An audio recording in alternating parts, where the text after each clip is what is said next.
कार्य के लक्षण। कार्यम तु तद यस्य अभिनिवृत्ति ही अभिसंधाय कर्ता प्रवर्तते। कर्ता जिसको करने के उद्देश्य से क्रिया में प्रेरित होता है वही कार्य कहलाता है। कारण के बिना कार्य की उत्पत्ति नहीं होती, बल्कि कारण से ही कोई कार्य उत्पन्न होता है, यही प्रकृति का नियम है। जैसे चिकित्सा में मिथ्या आहार विहार से दोष प्रकोप होता है और दोषों के द्वारा उनसे संबंधित दूष्य जो हैं वह प्रभावित होते हैं, इस प्रकार जो है रोग उत्पन्न होता है।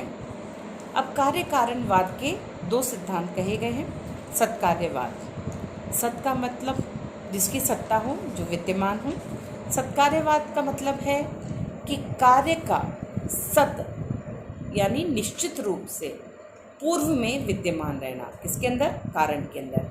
कार्य का निश्चित रूप से कारण के अंदर पहले से ही विद्यमान रहना, तब कार्य उत्पन्न होता है। असत करणात् उपादान ग्रहणात् सर्वसंभव अभावात् शक्तस्य शक्य करणात् कारण भावाच्च सत्कार्य। अर्थात असद करणात् जो सत्ता रहित है उससे कभी भी सत्तावान की उत्पत्ति नहीं हो सकती है।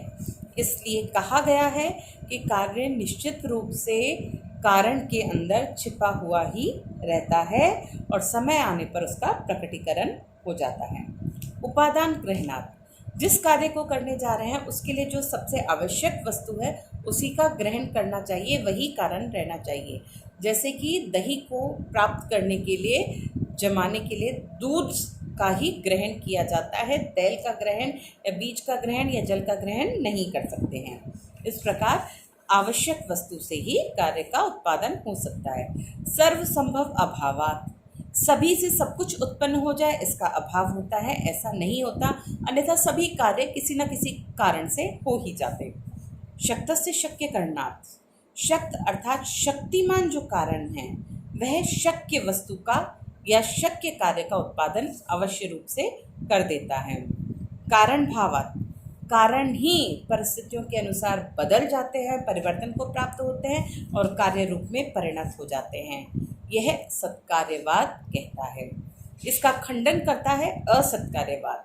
वह क्या कहता है कि कारण और कार्य दोनों दो विभिन्न स्वरूप वाले हैं और कार्य कोई भी कारण के अंदर पूर्व में वर्तमान रहने वाला नहीं है, बल्कि स्वयं में एक नवीन घटना होता है, कार्य का उत्पादन किया जाता है। यह पूर्व में विद्यमान नहीं रहता है, इसकी सत्ता नहीं होती है। इस प्रकार कार्य असत होते हुए भी उत्पन्न किया जाता है, आरंभ किया जाता है। इसको आरंभवाद के नाम से भी जाना जाता है।